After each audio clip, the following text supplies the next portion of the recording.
Hey guys, welcome to my vlog. I'm Chami Catherine P. Sudaria, and today I'm going to talk about the parts and the functions of bacterial cell that I was assigned to. But before that, I'm going to show you the process that I've done for my 3D model. Please keep on watching.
This is the capsule.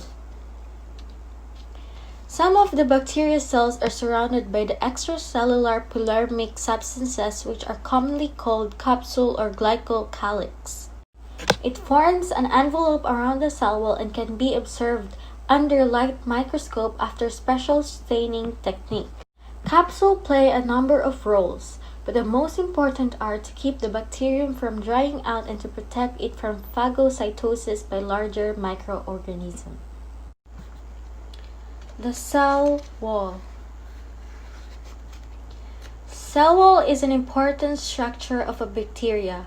It gives shape, rigidity, and support to the cell. The cell wall has a few different functions.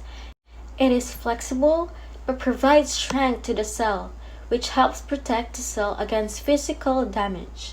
It also gives the cell its shape and allows the organism to maintain a certain shape overall.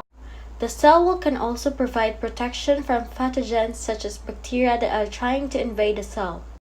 The structure of the cell wall allows many small molecules to pass through it, but not larger molecules that could harm the cell. The plasma membrane.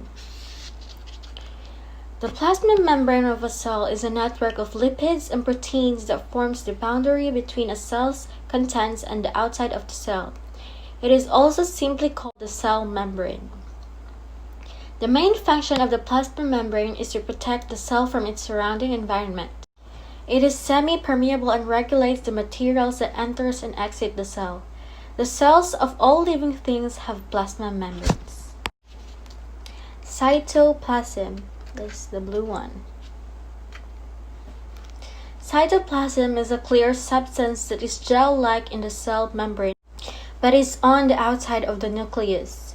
It contains mostly water with the addition of enzymes, organelles, salts, and organic molecules. Cytoplasm will liquefy when it is stirred or agitated. It is often referred to as cytosol, meaning a substance of the cell. Cytoplasm supports and suspends cellular molecules and organelles. Organelles are tiny cellular structures within the cytoplasm that perform specific functions in the bacteria or prokaryotic cells and eukaryotic cells of plants, animals, and humans. Cytoplasm also have to move things around in a cell such as hormones and dissolves any cellular waste that may occur. The nucleoid. The nucleoid is essential for controlling the activity of the cell and reproduction. It is where transcription and replication of DNA take place.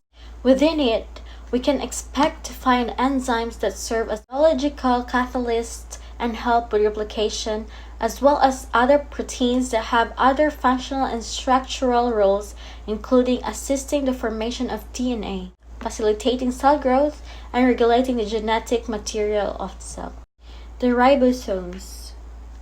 Ribosomes' function is to create proteins. This process is the conversion of our genetic information into proteins as we move from DNA to RNA and finally to protein.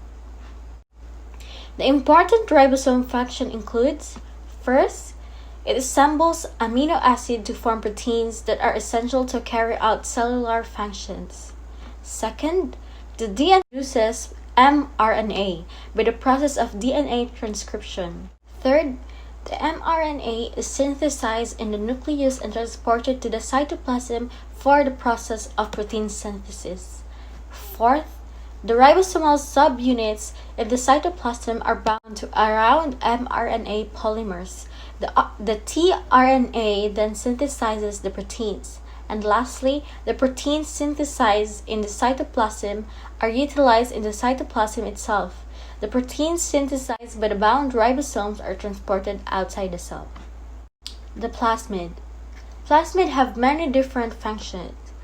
They may contain genes that enhance the survival of an organism, either by killing other organisms or by defending the host cell by producing toxins. Some of plasmids facilitate the process of replication in bacteria. Since plasmids are so small, they usually only contain a few genes with a specific function. Multiple plasmids can coexist in the same cell, each with different functions. The flagella. The flagellum is a microscopic hair-like organelle used by the cells and microorganisms for movement. The word flagellum in Latin means whip, just like the whipping motion flagella often used for locomotion. Specialized flagella in some organisms are also used as sensory organelles that can detect changes in temperature and pH. And lastly, the pili. It is a hair-like structure on the surface of the cell that attach to other bacterial cells. Shorter pili called fimbriae helps bacteria attach to surfaces. Pili are considered virulence factors because they allow bacterial cells to adhere to tissues and can help the bacterial cells resist attack from immune cells in the human body. And that will be all. Thank you all for watching.